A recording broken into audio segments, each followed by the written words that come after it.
গুরুত্বপূর্ণ প্রশ্ন আমাদের পারিবারিক প্রশ্ন, সামাজিক প্রশ্ন। সামাজিক কুসংস্কার, পারিবারিক খুব কুসংস্কার, অন ইসলামিক তরিকা আমাদের দেশে আছে।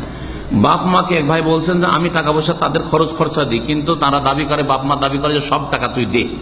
আর এই মুসিবতে অধিকাংশ প্রবাসীরা আছেন, ওর অধিকাংশ ছেলেরা আছেন, অধিকাংশ ছেলেরা আছেন 10 বছর 20 বছর সৌদি আরবে চাকরি করে বা বিদেশে চাকরি করে একটা পয়সাও রাখতে দেয় না।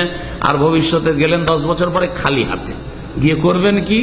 আপনার টাকা দিয়ে আপনার বাপ মা জুলুম অত্যাচার করে সব ভাইকে সমান করে ভাগ বন্টন করে দিল। এর চাইতে বড় জুলুম কি করে হইতে পারে?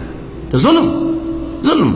বড় ছেলে দিতে দিতে মরে গেল সারা জীবন, আর ছোট ভাইটা বিয়ে করে সাথে সাথে আলাদা হয়ে গেল, একটা ইনকাম পরিবার সংসারে দিল না।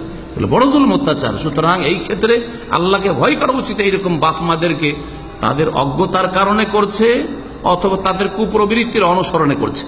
হয় জানে তারপরে মানবে না, কুপ্রবৃত্তির অনুসরণ, মাসলা জানে, অথবা মাসলা জানে না, অজ্ঞতার কারণে এইরকম ছেলেদের উপর জুলুম অত্যাচার। মেয়েদের উপর পারে না, কারণ মেয়েদেরকে তো উল্টা যৌতুক দিয়ে বিদায় করতে হয়, আর তারপরে যখন তখন দান দক্ষিণে দিতে হয়। আর মেয়েরা যদি চাকরিও করে, তারপরে ওর চাকরির টাকা ওই স্বামীর ঘরে যায়।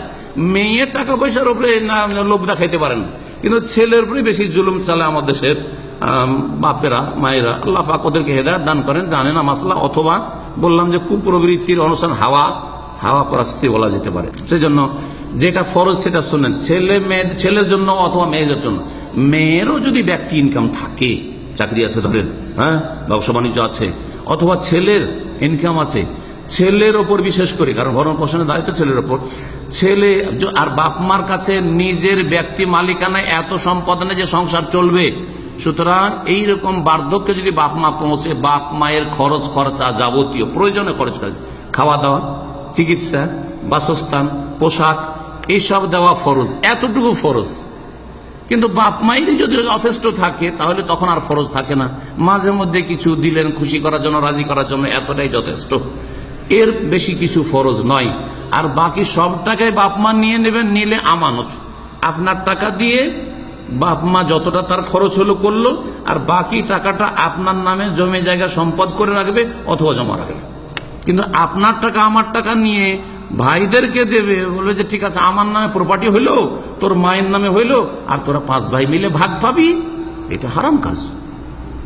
তাহলে ওদের কাছ থেকে, আমার কাছ থেকে 10 বছর ইনকাম নিলে ওই বাকি ভাইগুলোর কাছে 10 বছর ইনকাম নিতে হবে। এটা নিশ্চয়তা কেউ দিতে পারবে? আমিও পারবো না। পারবেন? যে আমি আমার বড় ছেলের কাছে 10 বছরের ইনকাম নিয়েছি, সেজন্য মেজো ছেলের কাছ থেকে, ছোট ছেলের কাছ থেকে 10 বছর ইনকাম নেব, তারপর জুদা হইতে দেবো, পৃথক হইতে দেবো। পারবেন? কেউ পারবেন না, এটা কেউ পারবেন না। যার ফলে পারিবারিক জুলুম করবেন না এরকম ছেলেদের ওপর, বরং ইনসাফ করার চেষ্টা করবে। কিয়ামতে সবাইকে আসামি হইতে হবে। অপরাধ করলে আল্লাহর কাছে সবাই আল্লাহর গোলাম, বাপও আল্লাহর গোলাম আর ছেলেও আল্লাহর গোলাম।